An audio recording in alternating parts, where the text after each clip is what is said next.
Pushkin. Hey, Revisionist History listeners. Before we get to our 6-episode series about America's gun problem, I want to remind you that you can binge the entire series early and ad-free right now with a Pushkin Plus subscription.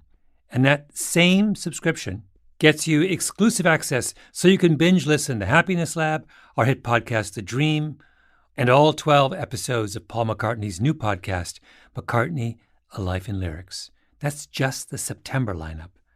Sign up now on our Apple Show page or at pushkin.fm/plus.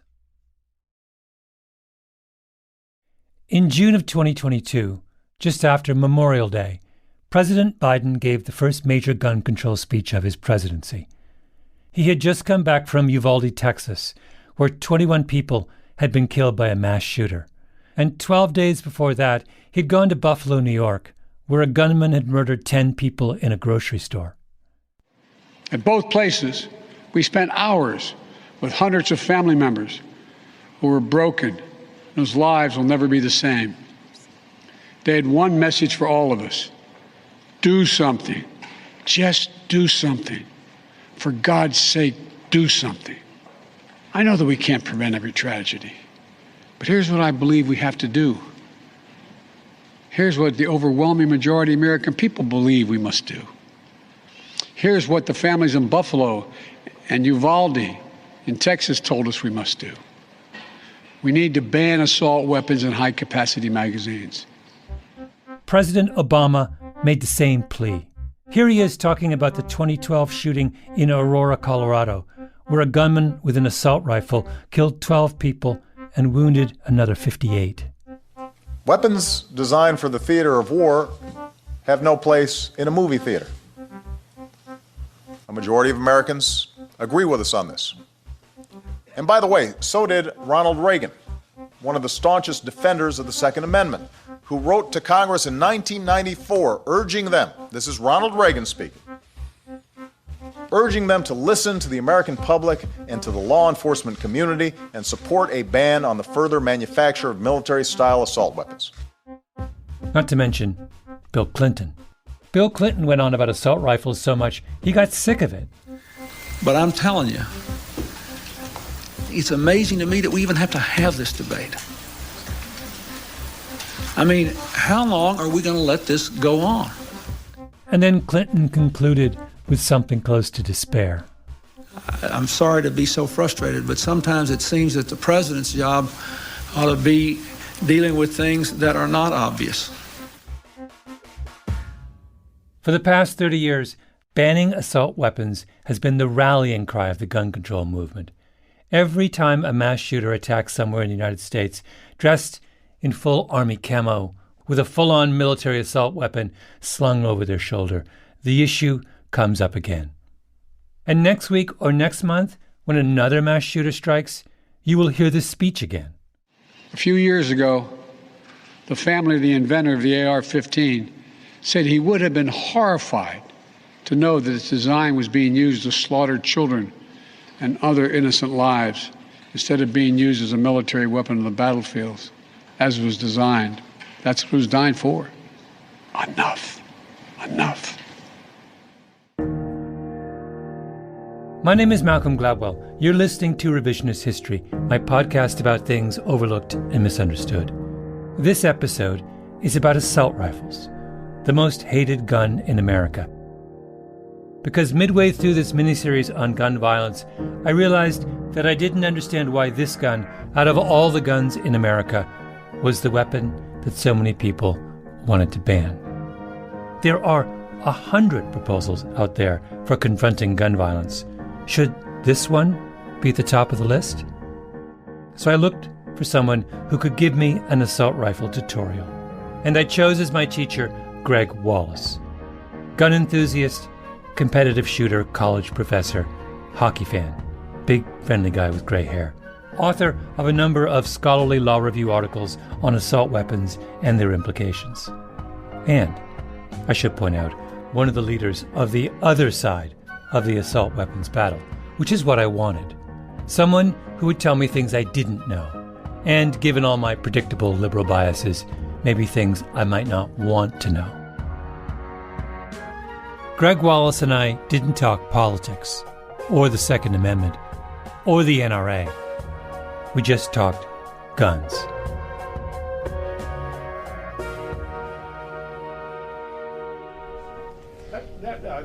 Close that blind over there. That sun maybe come here. I got it. No, I got it here. The tutorial began in his office at Campbell Law School in Durham, North Carolina. Wallace put a large black nylon bag on his desk and took out the gun in question. It is as I told you, it is a felony to bring a firearm on an educational campus in North Carolina. But there is a nice exception for educational purposes. And I have my get out of jail free letter here from the dean. It was an AR-15, the most popular brand of assault rifle sold in the United States. What does the AR stand for? Armalite rifle. Oh, Armalite, yeah. Yeah. The company that made it. In the Second World War, American soldiers used a rifle called the M1. You've seen one, I'm sure, in war movies. Long, slender, unadorned. The body of the rifle is made of walnut, with a metal gun barrel poking out of one end. An AR-15 belongs to the generation of military weapons that followed the M1. Made out of metal, with plastic in the stock and the handguard. Black, much lighter than its predecessor, firing a less powerful, smaller bullet. It's a trade-off. Do you go with more rounds of a perhaps less lethal, still lethal, but less so, and allow the soldier to carry more rounds, or do you go with the larger, more lethal round, but they can't carry as many? And that's the trade-off, and the military decided to go with the smaller round. The thinking was a lighter, less powerful weapon makes less noise, produces less of a flash, so it's harder to spot on the battlefield. It has less recoil compared to, say, a shotgun. Spend an afternoon hunting with a shotgun and your shoulder will get all bruised. That gun has a savage kick, not the AR-15, which makes it a little easier to get the gun back on target and fire off a second shot. Can you put it on the table? You know, I've never seen one of these. Never seen one? It is unloaded. Double check again. So you want to hold one? That's. It wasn't just that I'd never seen an assault rifle before. I'd never held a gun of any kind before. When I was growing up in Canada, I don't think I even knew anyone who'd held a gun. Not to mention that the AR-15 wasn't a hunting rifle, something you shoot rabbits or deer with, which I could rationalize away. It was a weapon of war, ugly, unsettling. I think Wallace was a little amused by my discomfort. He tried to reassure me. What I was holding, he said, was the civilian version of the AR-15, not the military version. They looked the same, but they were fundamentally different weapons. So if this was an actual military AR-15, it would have what? How would it differ from what I'm looking at right now? All right. What it would do is this is the switch here that selects fire and safe. The switch was on the side of the gun, small but clearly marked. Safe is locked. Fire is ready to go. There's only two options on this because it's a semi-automatic only. So you switch it to fire, and it fires one bullet for each pull of the trigger. The Army's AR-15 has a different switch. With the military weapon, it is capable of what's called selective fire, which means there would be a third option on here. One option would be full auto, which is you pull the trigger and hold it down and it fires continuously until it either runs out of ammunition or you let the trigger up. It can also fire semi-auto. There would be the semi-auto select, and then there would be the safe.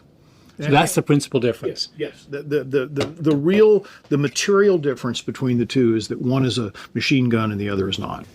He showed me how to hold the gun, handle it, briefed me on its history. Then we went downstairs to his SUV and drove 40 minutes to a shooting range he belongs to. Nothing fancy. A little shed in the midst of some piney woods where you sign in, a series of long shooting alleys, scooped out at the side of a hill. We set up cardboard targets in the shape of a man's head and torso. Put on ear protection.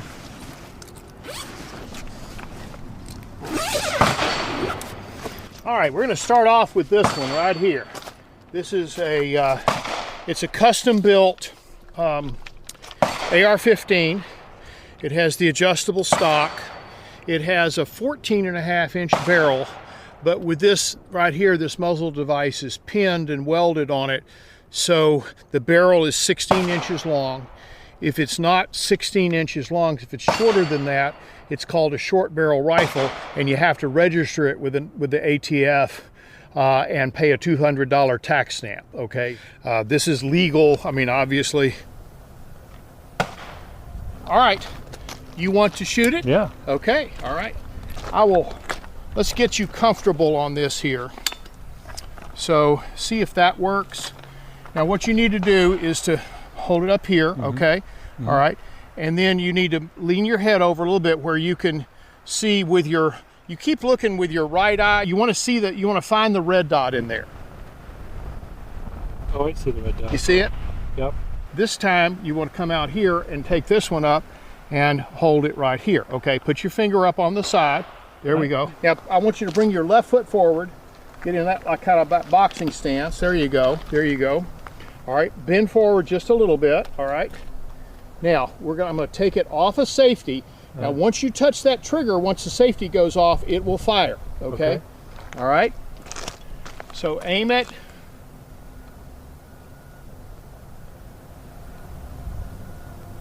Whoa. Good Lord. That was... What did you think about that? Jesus. Kicked it? Did it kick a lot? Well, it wasn't that a kick. It's just the sudden awareness of the... There's a... Yeah. It's a surprise. I mean, it is. The very first time you do it, Yeah. you get used to the sort of, what would you call, violence of it, you know? Percussive. Yeah. Yeah.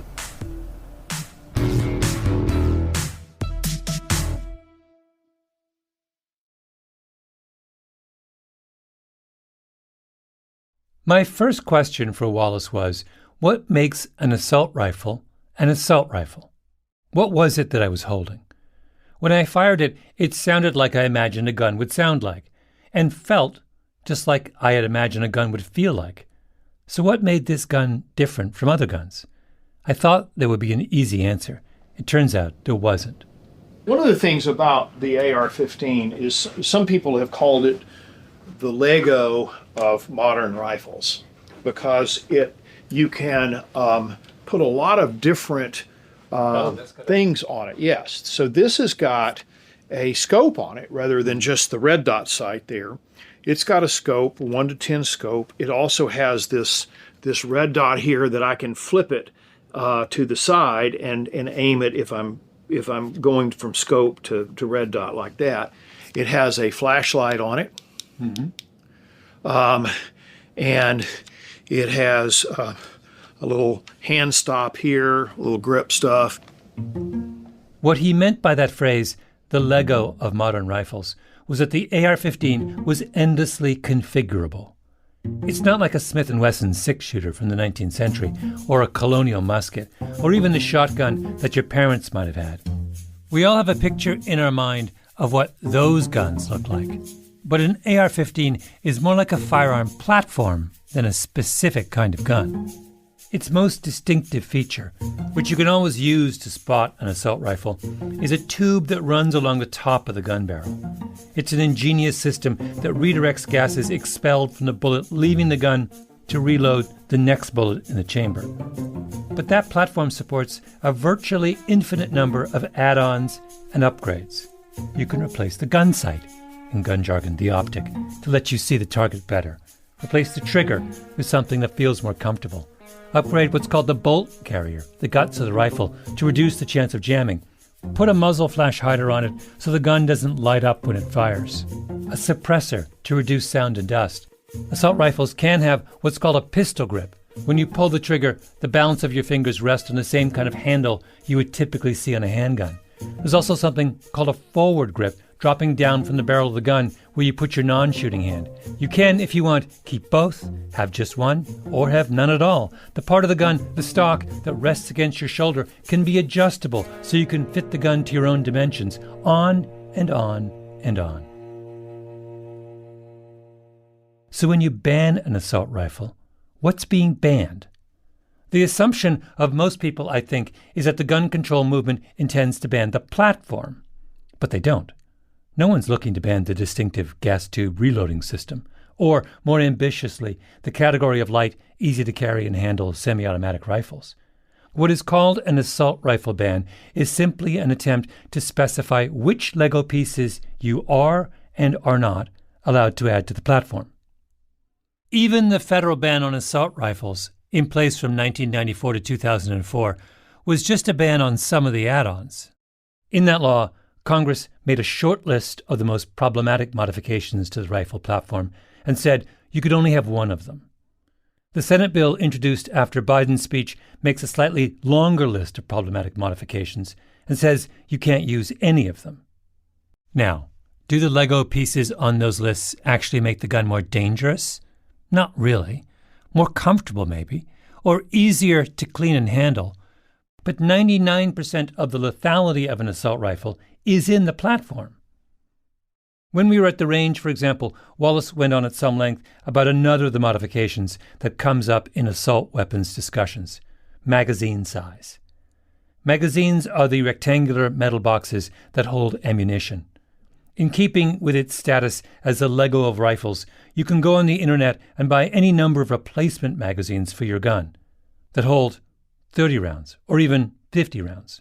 So one of the things that assault rifle bans tend to do is prohibit the sale of magazines that hold more than 10 bullets. The thinking is, why make things easier on the mass shooter? Make him change magazines 2 or 3 or 4 times. Wallace showed me what this means in practice. He held his gun with one hand and reached for a spare magazine on his belt. What you would do is you would have like a magazine change. So let's say he's out, so he's going to do this right here, and he's ready to go again. Now, how long did it take to change that magazine? Just a couple of seconds. Mm-hmm. And one of the things that the people who say, well, we got to make magazine changes more often, make smaller magazines so he'll have to change more often. If you were lying down on the ground there, could you get up and attack me in the time it took me to change that magazine? No, probably couldn't. Mm-hmm. I mean, you probably could. So I'd have you do it, but I don't want you to get your clothes all dirty. But when you're in a closed area and people are down on the floor, it's going to be a rare situation where somebody is going to be able to jump up and subdue the shooter while he's changing a magazine. Yeah. Wallace's point was that limiting magazines was the kind of thing that sounded like a good idea to people who didn't know anything about guns, or who were too squeamish to think about the way mass shooters actually behave. And then you have mass shooters with several guns, different guns, multiple guns, and if they're done with one, they just drop it and they pick up the other one. It's about as fast as a magazine change. How is a mass shooter being deterred by this kind of legislation? And by the way, have you ever looked at the appendix to a typical assault rifle ban? Right after they catalog the short list of guns that will be made illegal, they run a very long list of the guns that will remain on the market, the guns you can still buy. There are hundreds and hundreds of weapons typically on the exempt list, stretching over many pages. Let me just read to you from the appendix of the Senate assault rifle ban introduced after Biden's speech. I've chosen at random the section that deals with guns made by the Browning Arms Company of Ogden, Utah.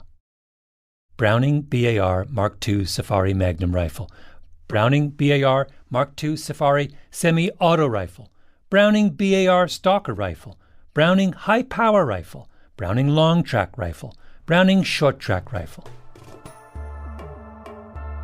But the Browning High Power Rifle? No one has a problem with it. Same for the Browning BAR Safari Magnum Rifle. Do you know what Browning says about the origins of their BAR rifles on their website? This rifle was commissioned by the U.S. Army in an effort to break the stalemate of trench warfare in the battlefields of France and Belgium. It is considered one of the first and certainly one of the most effective of all the automatic centerfire light machine guns ever made. This gun, perfectly legal. Why? because it doesn't look all black and metal and menacing. Assault rifle bans are not really prohibitions on dangerous weapons. They are attempts to wrap a small subset of dangerous weapons ever so gently in red tape. Let's talk a little bit about the historical context of this. I'm trying to understand why, given all that you've said, all of these nuances, how does the AR-15 become such a kind of bogeyman in this gun control debate? How does it become so notorious? What is your interpretation of how this gun acquires such a kind of bad reputation? There was a fellow back in the late 1980s named Josh Sugarman at the Violence Policy Center, and one of the things that people who wanted to ban guns back in the 60s, 70s, 80s, they focused on handguns. Their call for handgun bans really never got any traction in the media or with legislators. So he published a paper that suggested that they change policy and focus on these so-called assault weapons. And he said there were two things. He says, number one, we can take advantage of the public's ignorance that they are machine guns. And even today, there are a lot of people who still, like Geraldo Rivera on the 5, think that these AR-15s are fully automatic weapons. And that's a mistake. They're not. And then he also said, and we can also take advantage of their scary looks. Sort of the scary black rifle kind of thing where they're just terrifying. They communicate some kind of sinister, effects. Wallace was talking about a hugely influential report that came out before the first assault rifle ban was passed in the 1990s that really put the issue on the map. I looked it up after Wallace told me about it. Here's the conclusion, which I have to say astounded me. Assault weapons, just like armor-piercing bullets, machine guns, and plastic firearms, are a new topic. The weapon's menacing looks, coupled with the public's confusion over fully automatic machine guns versus semi-automatic assault weapons, anything that looks like a machine gun is assumed to be a machine gun, can only increase the chance of public support for restrictions on these weapons. The campaign against assault rifles was predicated on the assumption that most of us don't really know what an assault rifle is.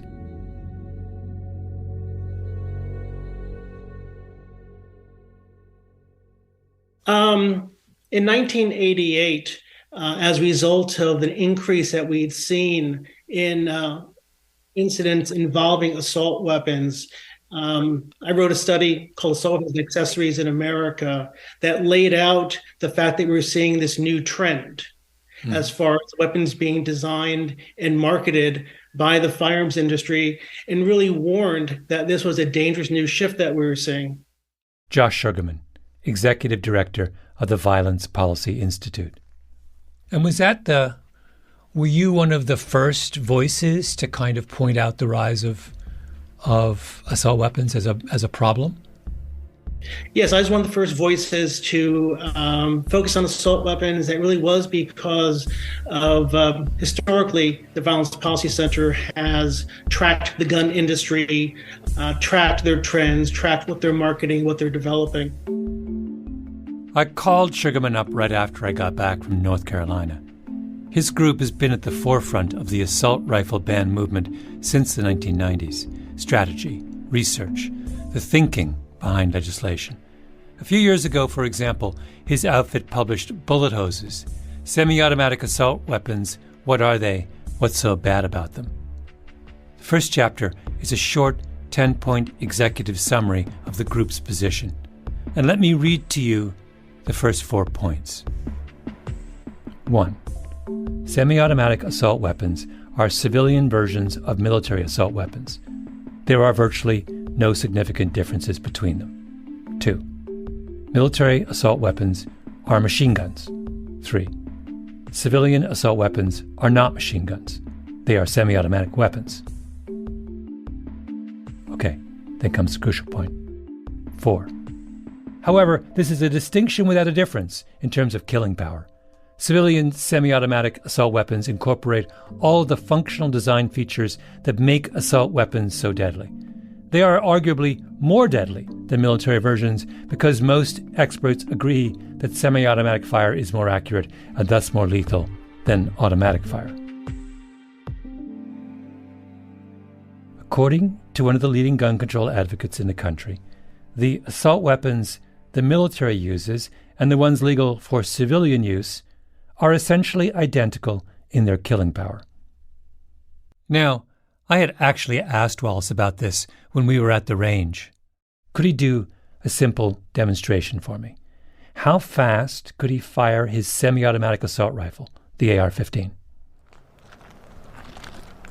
I actually have, let me make this a little more interesting. I have a timer. He clipped an electronic device to his belt. All right, 30 round magazine. Now you're going to do this as fast as you can. Fast as I can. Okay.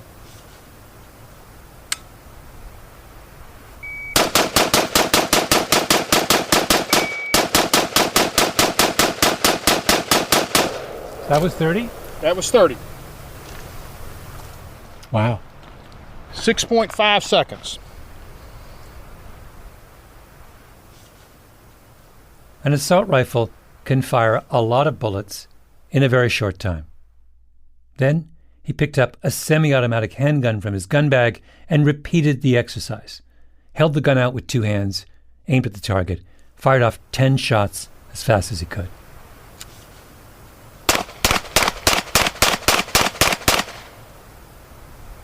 All right? Yeah. See, same type of thing. Yeah. You know. Yeah.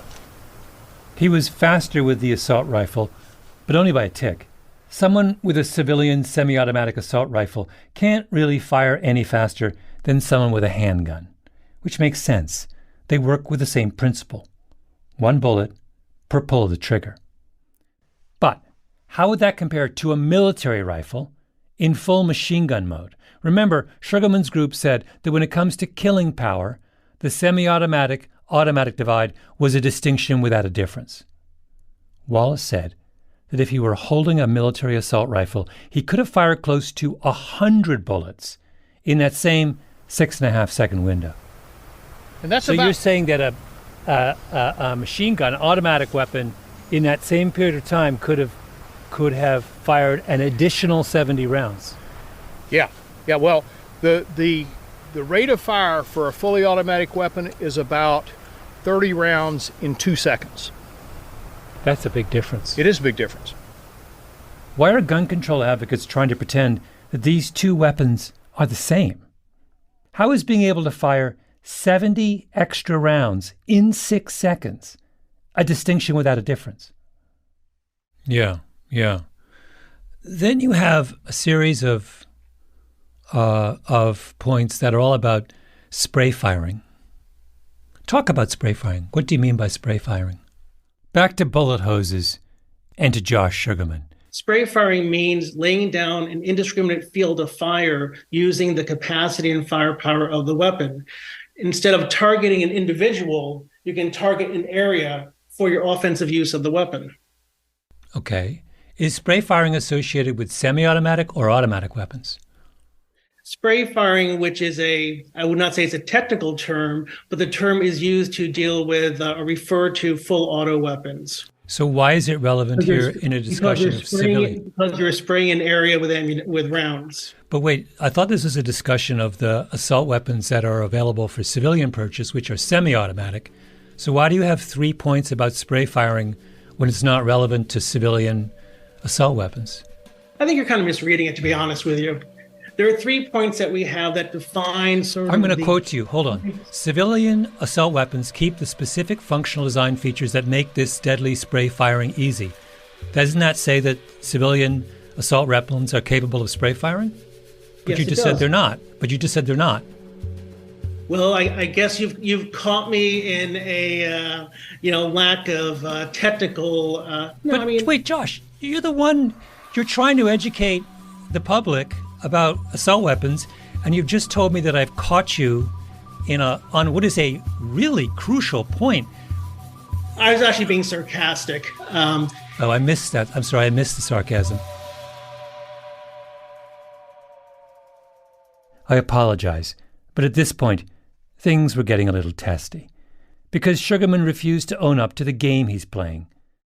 The public thinks that a civilian assault weapon is a machine gun, so let's make a big deal about all the nasty things that a machine gun can do, and just not mention that a civilian assault weapon is actually not a machine gun, and that none of the modifications on the table can turn it into a machine gun. But how do you spray fire with a semi-automatic weapon? Don't you still have to pull the trigger for every bullet that comes out of the weapon? Yes, you do. So spray firing is where you hold the gun on your hip with the finger depressed on the trigger in automatic mode and essentially, as you say, hose down the area. But you can't do that with a civilian weapon. Yes, you can. You can press the trigger as quickly as you can with your finger. So, but you could do that with any semi-automatic weapon. That is true. So you're talking about something that's true of all semi-automatic weapons. No, what I'm talking about is that there are specific design characteristics that are common to military assault weapons that are contained or present in semi-automatic versions of them that are marketed to the civilian population. At this point, Sugarman shifted gears. What he was really worried about with civilian assault rifles, he said, was the pistol grip. He said it was the pistol grip that made it so easy to fire a civilian assault rifle so rapidly with the gun resting on your hip. But after watching Greg Wallace at the gun range, all I could think of was, why are we so worried that someone might hold an assault rifle from their hip? The big advantage of holding a rifle the traditional way is that you have 3 points of contact with the weapon, 2 hands on the weapon itself, and your shoulder acting as a brace. Put your gun on your hip, and you're down to 2 points of contact. You can't aim that well. Your arm's going to get really tired because the gun is a big, heavy piece of metal, and your wrist is kind of awkwardly tucked in under the gun because it's not designed to be used that way. It's not easier to shoot an assault rifle from the hip. It's harder. I know people fire guns that way all the time in the movies, but that's the movies. If I was an American citizen who was interested in doing something about gun violence, I would find it very difficult to follow your line of reasoning here. You both say that these guns are functionally equivalent. Then you say, well, they're not functionally equivalent because one's automatic and one's semi-automatic. And then you say, well, actually, the semi-automatic one is worse. And then you say, and they facilitate spray firing, but then you say spray firing is really associated with the automatic version, which is not the one we're talking about. My head is spinning. Why don't you just say what you mean? I think part of it is I know a lot more about guns than you do, I think. And I think you're kind of creating a word salad from some sort of, I don't know why. In the previous episode of this series, I talked about the absurdity of the stories that gun lovers tell themselves. That all of us, for our own good, need to be armed before we descend into the New York City subway. Or that an obscure English slave trader named John Knight is all that stands between us and tyranny. This is the same kind of absurdity, only from the other side. This is someone just making stuff up in order to rile us all up and try and win a policy argument. Now, I understand why Sugarman is doing it. He wants to find a crack in the armor of the gun lobby, and he thinks assault rifles are his way in. And by the way, I'm completely sympathetic to the overall cause. I'm a Canadian, for goodness sake. I don't believe anyone should have guns at all. But this is the problem with the way we talk about guns, right? That in the middle of an ongoing national tragedy, we can't bring ourselves to have an honest conversation about guns. Both sides would rather just make things up. And if you can't have an honest conversation, how do you get anywhere?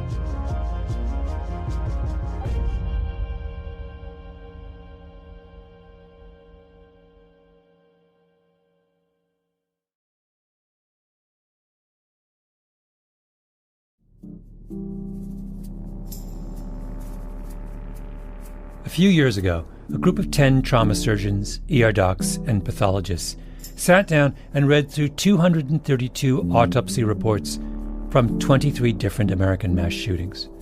They sorted every victim according to the gun they were shot with: handgun, shotgun, rifle. The group wanted to know, did the kind of weapon used by a mass shooter make a difference in the likelihood of one of their gunshot victims dying? It wasn't a question anyone had ever asked before, maybe because the answer seemed obvious.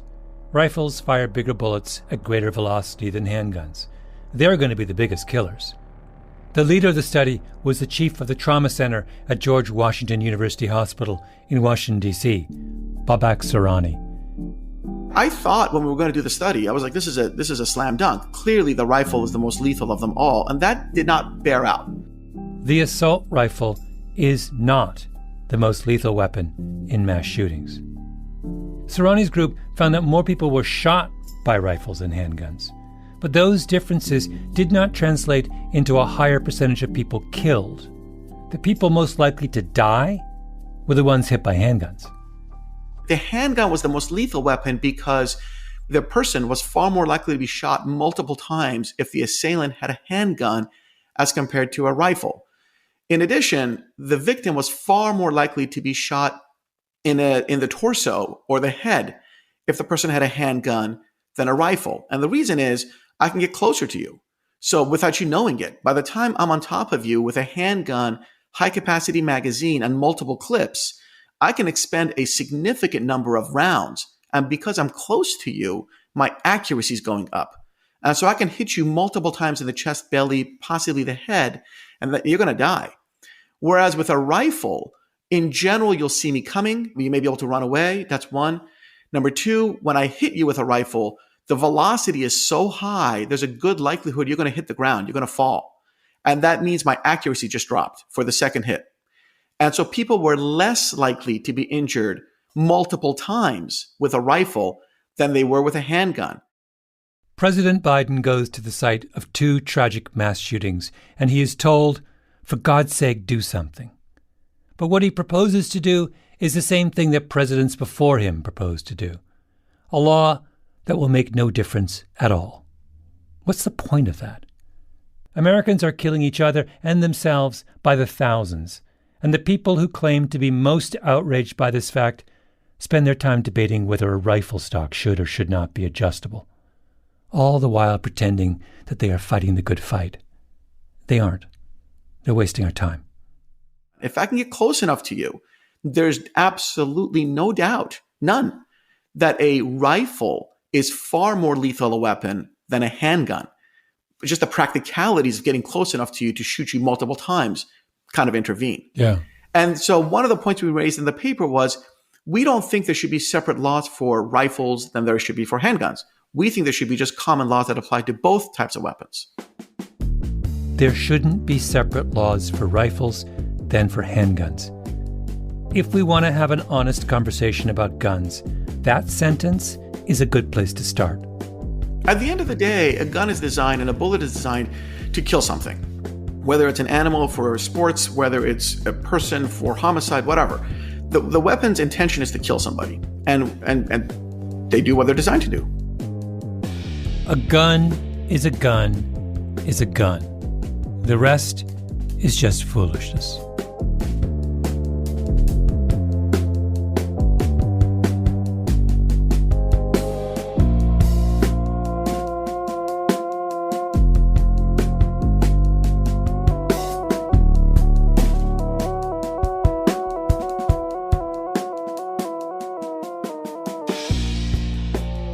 Our Revisionist History Gun series was produced by Jacob Smith, Ben Nadaf Hafri, Kiara Powell, Tali Emlin, and Lee Mengistu. We were edited by Peter Clowney and Julia Barton, fact-checking by Arthur Gompertz and Cashel Williams. Original scoring by Luis Guerra. Mastering by Flawn Williams. Engineering by Nina Lawrence. Special thanks to Wilson Sayre. I'm Malcolm Gladwell.